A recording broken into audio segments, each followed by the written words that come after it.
देखिए अपन ने constant motion में जो ये ऊर्ध्वाधर सर्किल होता है,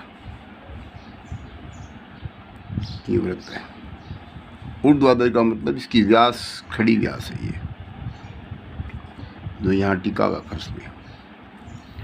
तो अपन ने एक आर्टिकल पढ़ा कि एक पार्टिकल को सबसे जो नीचे वाला बिंदु है, इसको भी करें अपन, यहाँ से ऊपर की तरफ फेंका है और उसकी गति की विवेचना अपन ने कर दी।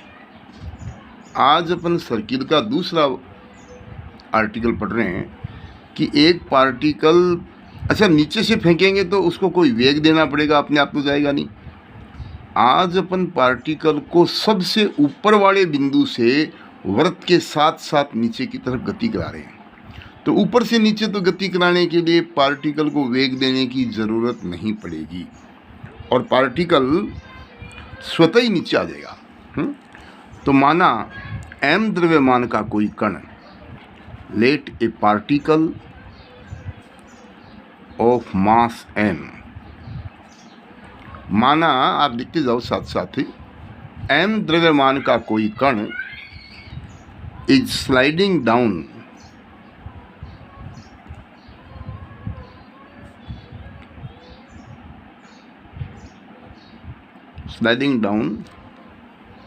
to circle from highest point A from rest। लिखो, माना m द्रव्यमान का कोई कण वृत्त के सर्वोच्च बिंदु कैपिटल A से विराम अवस्था से वृत्त के अनुदिश फिसल रहा है, वृत्त के अनुदिश फिसल रहा है और t समय पर बिंदु P पर है। माना लेट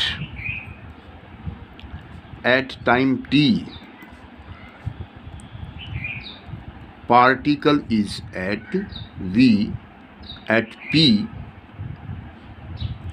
विद वेलोसिटी v, और इस वक्त कण का वेग कितना है, v है।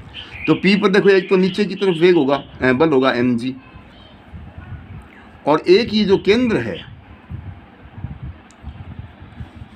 ये जब नीचे से ऊपर था तो अंदर की तरफ था पार्टिकल, ऊपर से नीचे आया तो पार्टिकल वृत्त के बाहर की तरफ है। तो ये प्रतिक्रिया हमेशा केंद्र की तरफ लगती है, लेकिन ये अब की बार इधर लगेगी r। जब नीचे से ऊपर पार्टिकल जा रहा था तो प्रतिक्रिया r इस केंद्र की तरफ थी, यूं थी। अब इसकी विपरीत है। यहाँ आप वेग को दिखाने के लिए एक स्पर्शरेखा खींच दो, ये वेग भी आ जाएगा। और ये कोण अपन ने थीटा लिया था केंद्र के साथ।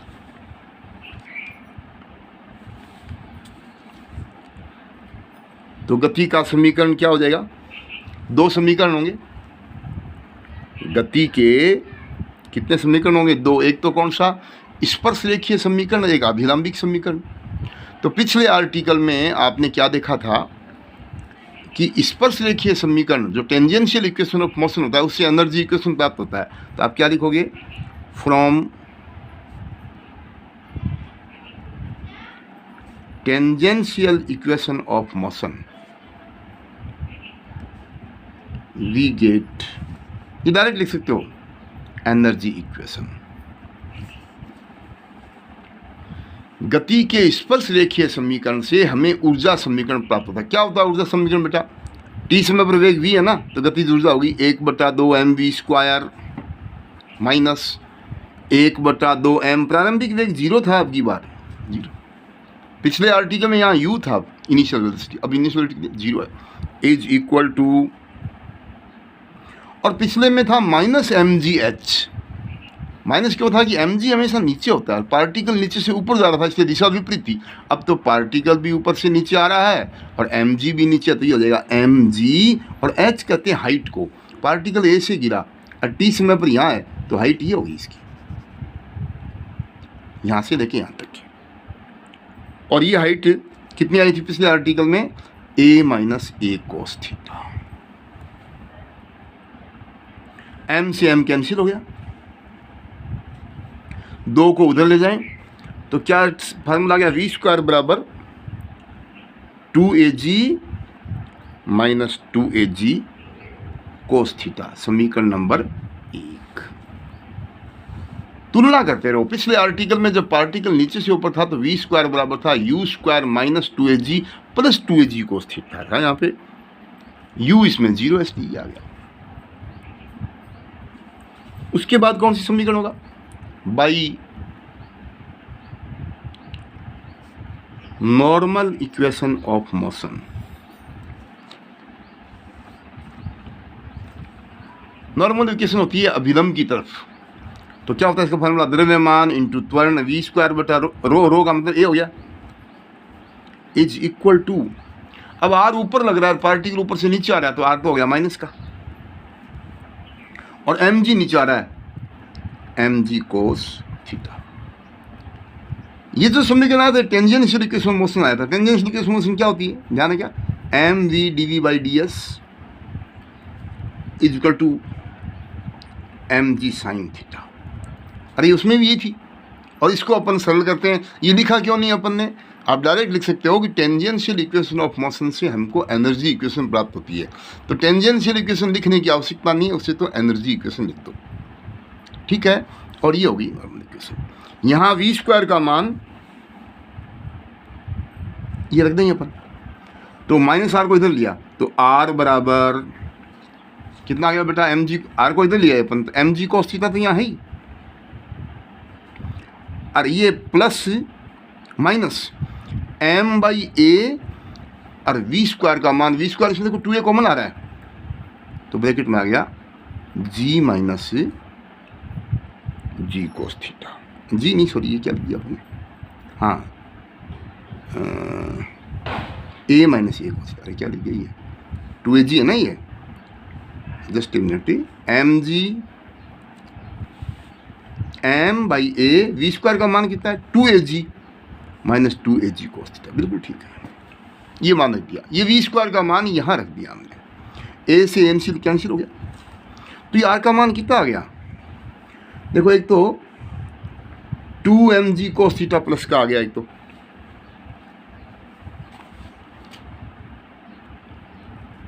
2mg कोस थीटा, ये रहा 2mg कोस थीटा, एक mg कोस थीटा, ये रहा 3mg कोस थीटा, और माइनस 2mg, इसमें mg अपन कॉमन ले लें तो ये आ गया 3 कोस थीटा माइनस 2, ये आर का मान आ गया। अब आगे जब प्रश्नावली में सवाल करेंगे तो पिछले आर्टिकल में मैंने बताया था आपको कि आप मान याद रखो वी स्क्वायर का, वी स्क्वायर का मान क्या होता है जब पार्टिकल नीचे से ऊपर जाता था, याद है सबको, U square minus 2AG plus 2AG cos theta था, और आर का मान कितना था वहाँ पे, M by A U square minus 2AG plus 3AG cos theta. Particle ऊपर से नीचे गति करता है तो ये फार्मूला आपको याद करना पड़ेगा कि वी स्क्वायर का मान 2AG minus 2AG cos theta और आर का मान 3mg cos theta minus 2mg। Okay, अब ये पार्टिकल वृत्त को कब छोड़ेगा, जब नीचे से ऊपर जाता था तो भाई दो कंडीशन में पार्टिकल छोड़ता था, एक तो v0 हो जाए तो पार्टिकल नीचे गिर जाए, क्यों नीचे से ऊपर बिना वेग के जाएगा नहीं, और एक पकड़ पार्टिकल की ये इस वृत्त के साथ साथ क्यों चल रहा है, आर के कारण से, आर 0 हो जाए तो भी पार्टिकल छोड़ दे वृत्त को। पर आज जब पार्टिकल ऊपर से नीचे आ रहा है तो ऊपर से नीचे तो फिसल रहा है तो वेग तो 0 कभी होगा ही नहीं, केवल क्या 0 हो सकता है, आर 0 होगा। तो जब आप लिखो, जब वृत्त को कण छोड़ता है, when particle leaves the circle, जब पार्टिकल क्या करता है वृत्त को, तो कब छोड़ेगा, then R is equal to 0। उस स्थिति में आर का मान क्या हो जाएगा, और आर का मान 0 हो गया, इंप्लाइज कितना आर का मान ये निकाल रखा आपने, mg कॉमन हो गया तो mg तो 0 होता नहीं, इसका मतलब कौन 0 हो गया, 3 कोस थीटा माइनस 2 बराबर 0, ठीक है। इसका मतलब हो गया cos theta is equal to 2/3। ये परीक्षा में क्वेश्चन आता है, जब पार्टिकल कण को छोड़ता है तो थीटा का मान ज्ञात कीजिए। कहाँ छोड़ता है भाई, ये बिंदु एन है, सपोज यहाँ छोड़ रहा है, तो कितनी गहराई कितनी होगी पार्टिकल की छोड़ते टाइम, मान लो यहाँ छोड़ दिया वृत्त को, तो गहराई होगी ए एन। तो क्या लिखेंगे, ए एन बराबर, ए एन का मान कितना है, ए माइनस ए कोस थीटा। ये हो गया ए माइनस ए कोस थीटा का मान 2/3, इसको सरल किया तो कितना आ गया, a/3 पर। इसका मतलब ये कण पार्टिकल को कहाँ छोड़ेगा, यहाँ से यहाँ तक की त्रिज्या ये है, इसकी त्रिज्या कितनी है, तो त्रिज्या का तिहाई, 1/3 हिस्सा जैसे ही पार्टिकल आएगा, पार्टिकल वृत्त को क्या कर देगा, छोड़ देगा। ये सब क्या समझ आ गया भाई। छोड़ते समय वेग, velocity at the time of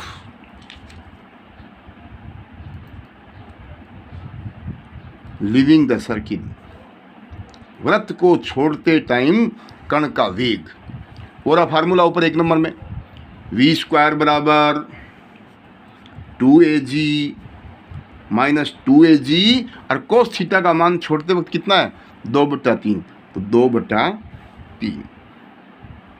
इसको सरल कर लो तो v² का मान आ गया 3 लघुत्तम 3 दूनी 6ag माइनस 4ag, ये आ गया 2ag/3।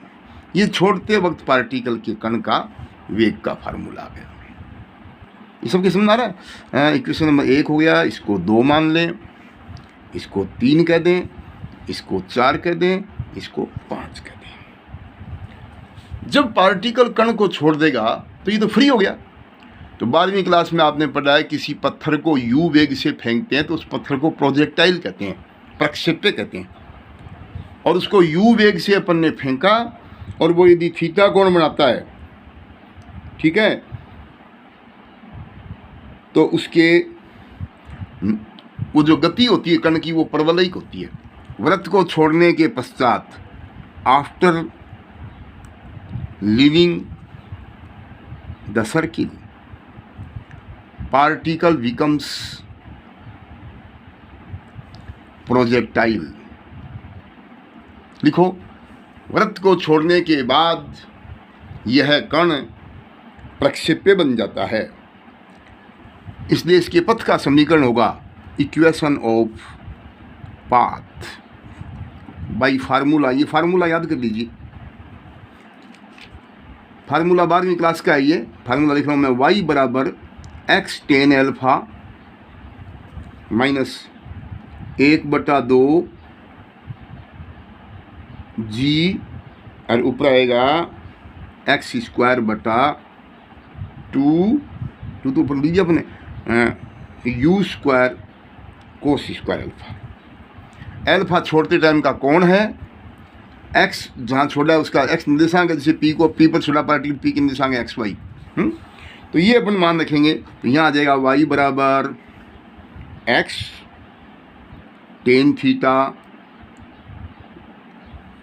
माइनस नहीं, सॉरी प्लस 1/2 gx², u की जगह v है, v² cos² थीटा। इसमें अपन थीटा का मान रख दें, cos थीटा का मान 2/3 है भाई।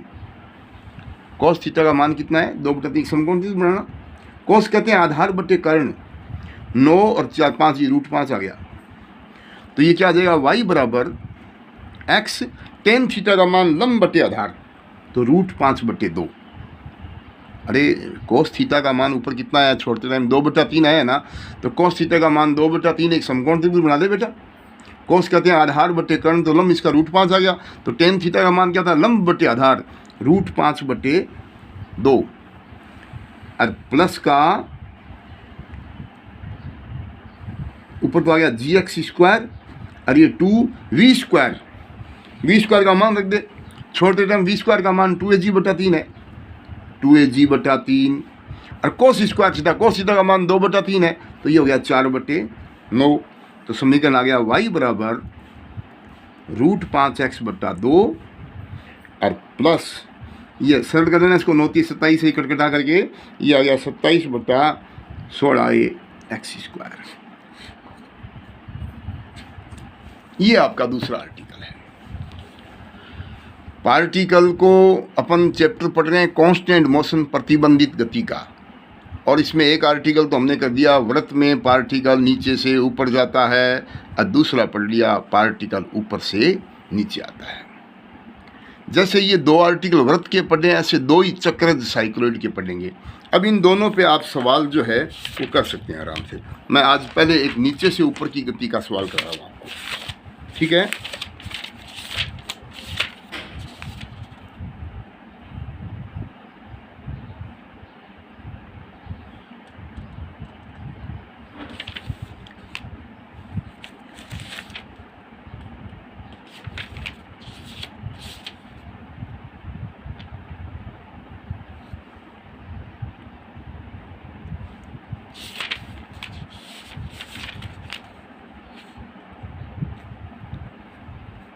फिफ्थ ए का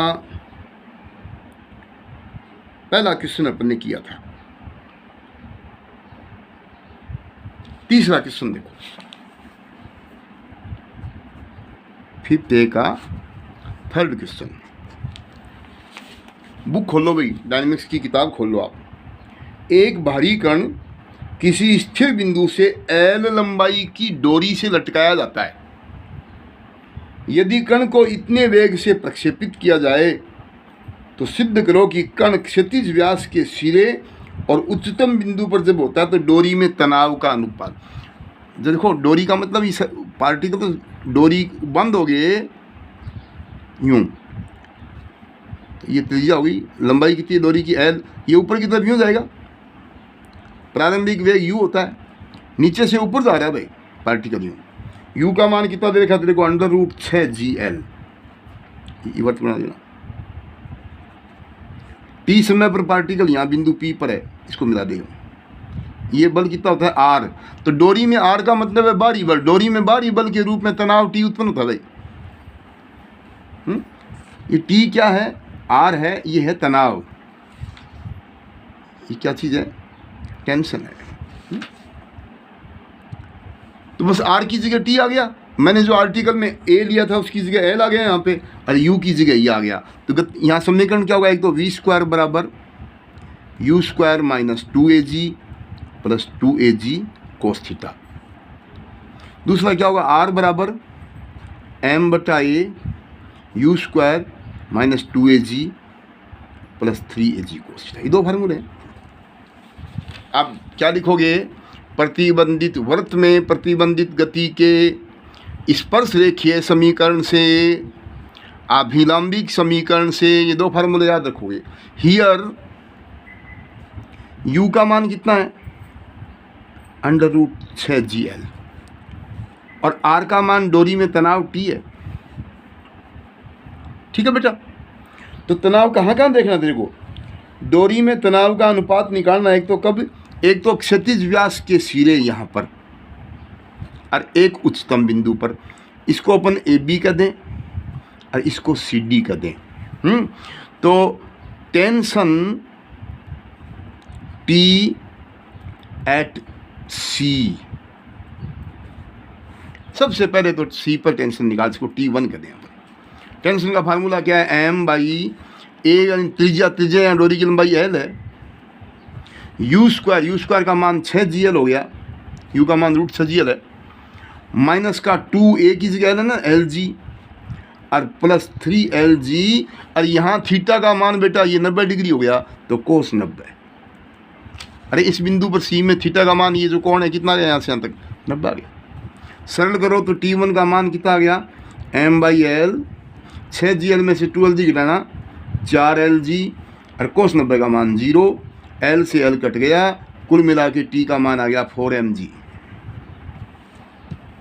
इसके सवाल दो लाइन के हैं, दो फार्मूले याद करने हैं।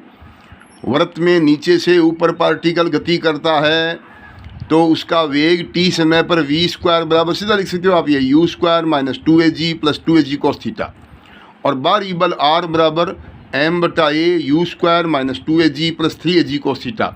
नहीं यहाँ लिख देना साइड में, A माने रेडियस, U माने इनिशियल वेलोसिटी। यहाँ इनिशियल वेलोसिटी U का मान √6GL दे रखा है, रेडियस A का मान L दे रखा है, आर की जगह, आर कहते हैं बाहरी बल, तो डोरी में बल की जगह तनाव उत्पन्न होता है। अपने को पहले समीकरण से कोई मतलब नहीं है, अपने को तनाव आर निकालना है। कौन कौन से बिंदु पर? क्षैतिज व्यास के सिरे सी पर, तो टेंशन टी एट सी पर भाई थीटा का मान 90 डिग्री हो गया। तो इस आर वाले सूत्र में थीटा की जगह 90 कर दे, ए की जगह त्रिज्या एल कर दे, यू की जगह √6GL कर दे और सरल कर ले। दूसरा टेंशन का निकालना है, tension T at highest point कौन है? बी है भाई। सी पर थीटा का मान 90 डिग्री था, अब बी पर थीटा का मान नीचे से ऊपर जाएगा 180 डिग्री हो गया। कोष्टक में थीटा बराबर पाई, तो ये टेंशन को अपन T2 कहते हैं। तो वही m/L, m/a का मान L हो गया ना, u² का मान 6GL - 2LG + 3LG, वो जो ऊपर 90 लिखा था उसकी जगह कोस 180 कर दे। अरे ये यहाँ 90 लिखा था ना हमने, इसकी जगह 180 कर दो। सरल करो, T2 बराबर m/L, 6GL में से 2LG घटाया भाई 4LG, कोस 180 का मान -1 होता है, -3LG।